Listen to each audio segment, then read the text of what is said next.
أما بعد فأعوذ بالله من الشيطان الرجيم بسم الله الرحمن الرحيم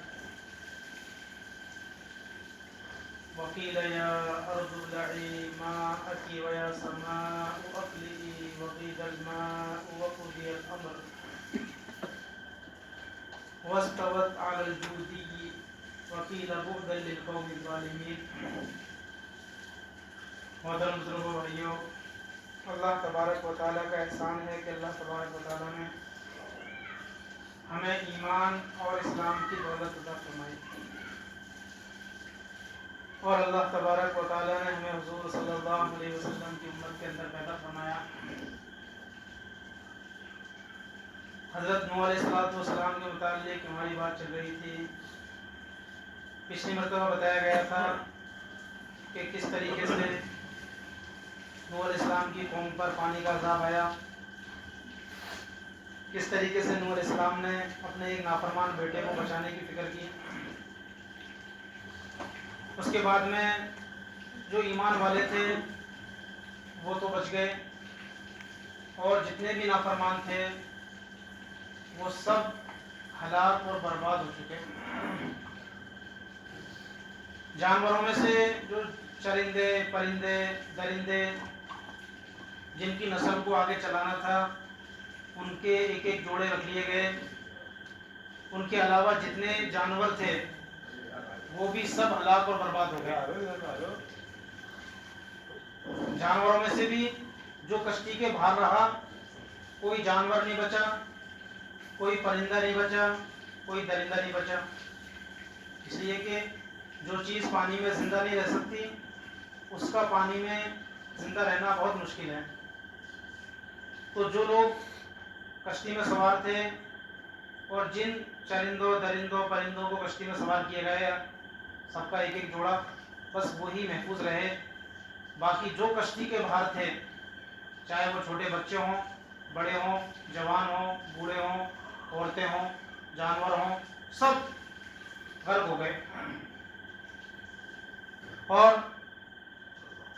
یہ عذاب پانی کا کوئی 2-4 دن کے لیے نہیں، 2-3 مہینے کے لیے نہیں، بلکہ مستقل یہ کشتی، بعض روایتوں میں آتا ہے کہ 150 دن یعنی پورے 5 مہینے تک یہ کشتی پانی میں چلی، اور بعض روایتوں میں آتا ہے کہ 6 مہینے تک یہ کشتی پانی میں چلتی رہی۔ 1 رجب سے اس عذاب کی شروعات ہوئی، اور جب کشتی رکی عذاب کے ہونے کے بعد میں، تو 10 محرم کو یعنی پورے 6 مہینے کے بعد میں یہ کشتی جودی پہاڑ پر جا کر رکی۔ تو گویا ایک لمبے زمانے تک یعنی 5-6 مہینے تک یہ پانی کا عذاب جاری رہا۔ لگاتار بارش آسمان سے اور زمین سے پانی کا نکلنا،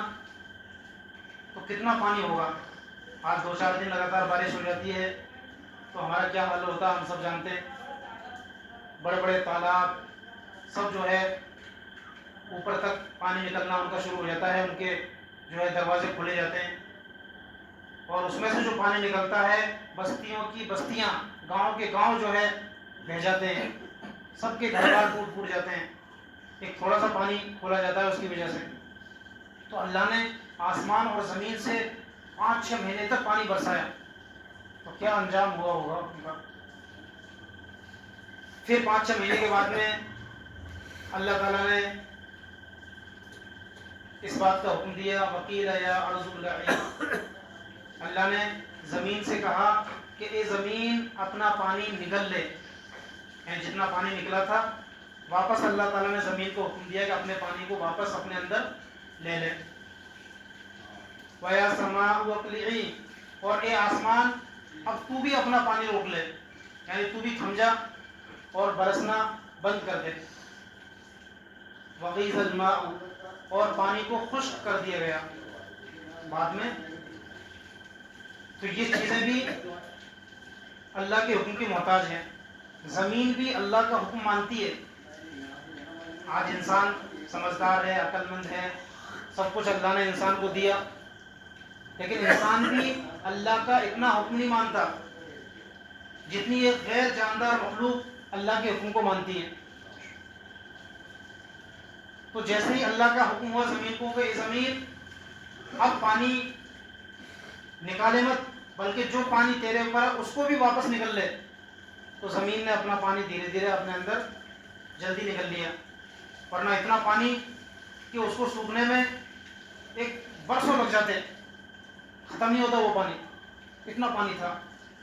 لیکن اللہ کا حکم ہوا زمین کو تو زمین نے اس پانی کو واپس اپنے اندر جذب کر لیا، آسمان سے پانی برسنا بند ہو چکا، اور اللہ تعالیٰ نے اس پانی کو خشک کر دیا، وہ پانی نیچے اترنا شروع ہوا، پہلے تو پہاڑوں تک وہ پانی پہنچ چکا، اب وہ پانی دھیرے دھیرے نیچے اترنا شروع ہوا۔ تو نوح علیہ السلام کی کشتی یہ 6 مہینے تک تو پانی کے اندر چلتی رہی، اور اس کا رخ اللہ تعالیٰ نے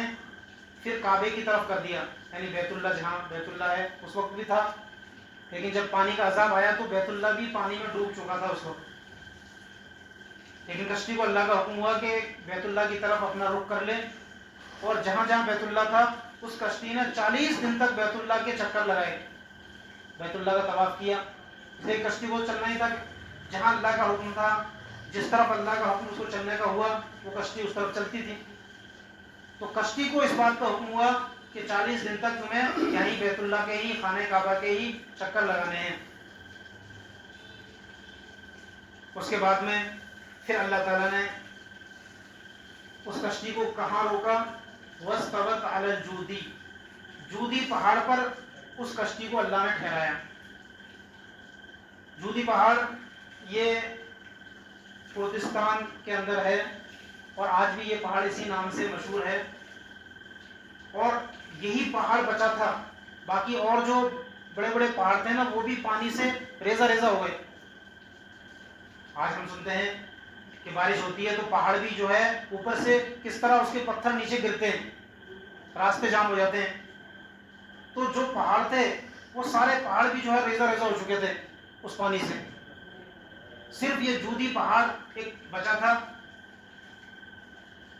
اس پہاڑ کے اوپر اللہ تعالیٰ نے نوح علیہ السلام کی کشتی کو جا کر ٹھہرایا۔ پھر نوح علیہ السلام نے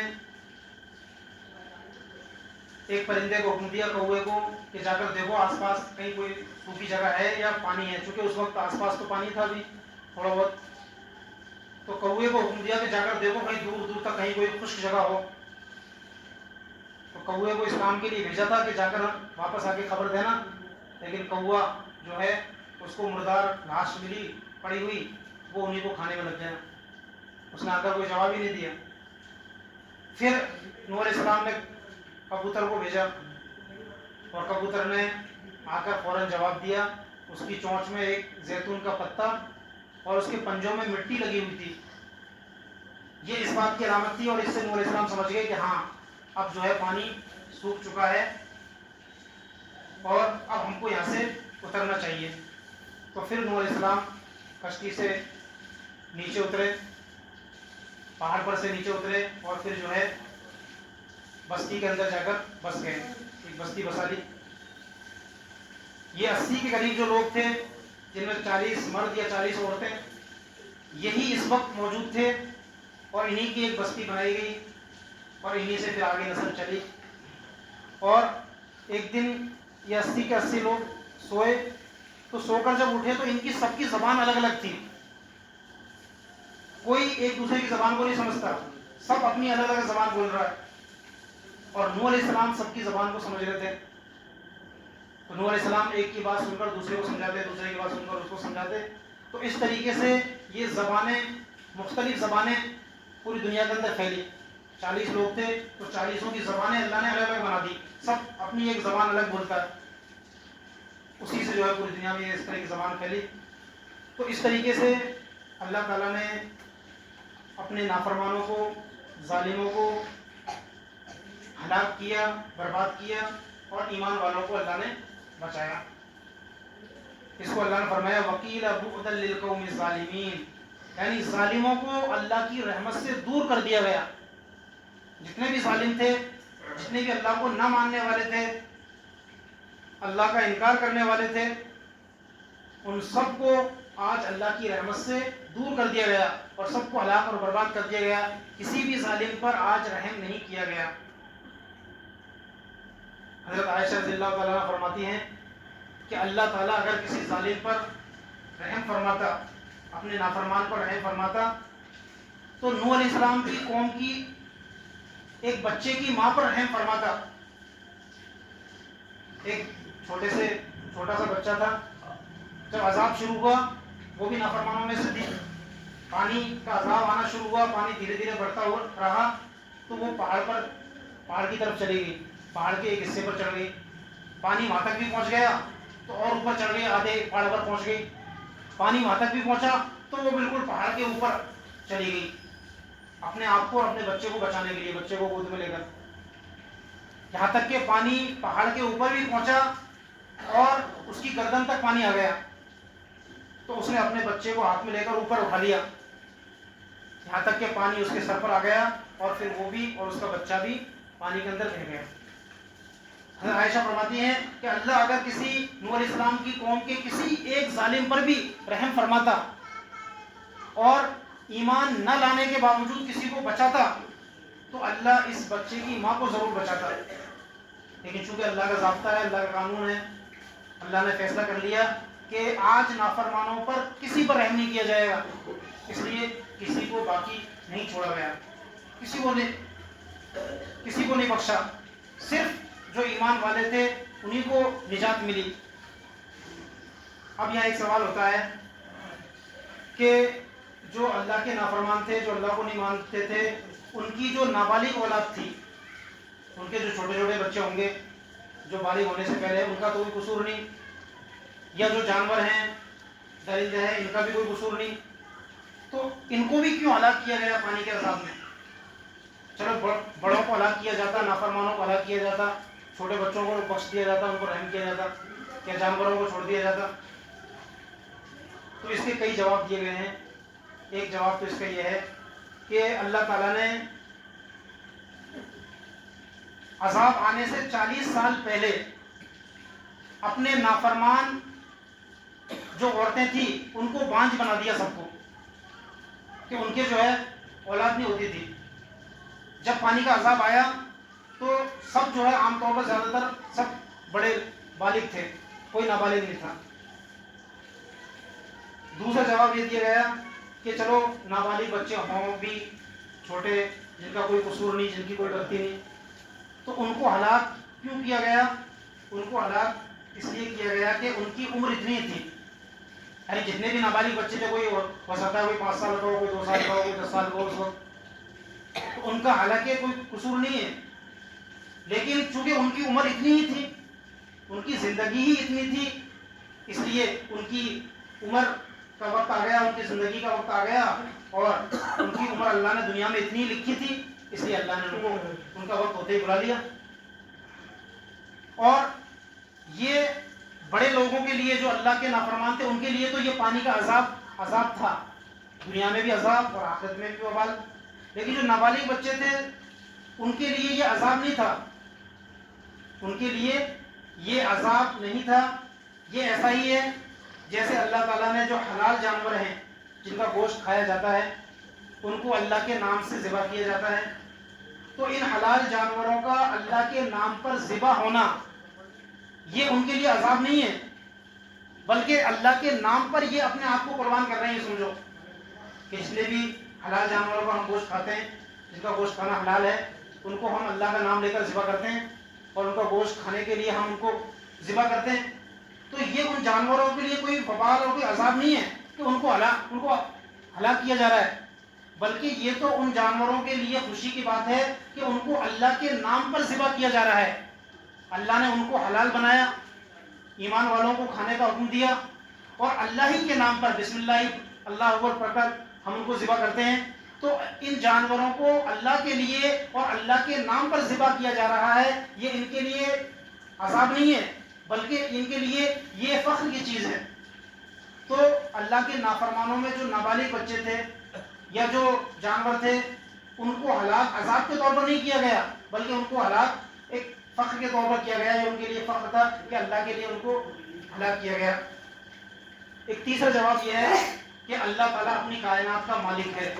وہ اپنی کائنات میں جو چاہے کر سکتا ہے، کوئی اس سے سوال نہیں کر سکتا، کوئی اس سے پوچھ نہیں سکتا۔ بچوں کو پیدا کرنے والا وہی ہے، موت دینے والا وہی ہے۔ تو اس نے حضرت نوح علیہ السلام کی قوم کے جو نافرمانوں کے جو نابالغ بچے تھے یا جو جانور تھے ان کو اس پانی میں جو ہلاک کیا گیا، تو یہ اللہ کی قدرت ہے اور اللہ اپنی کائنات کا مالک ہے۔ وہ جس کو چاہے زندگی دے، جس کو چاہے موت دے، جب چاہے بلا لے، وہ اپنی کائنات کا مالک ہے، کوئی اس سے سوال نہیں کر سکتا۔ اللہ تعالیٰ ہم سب کو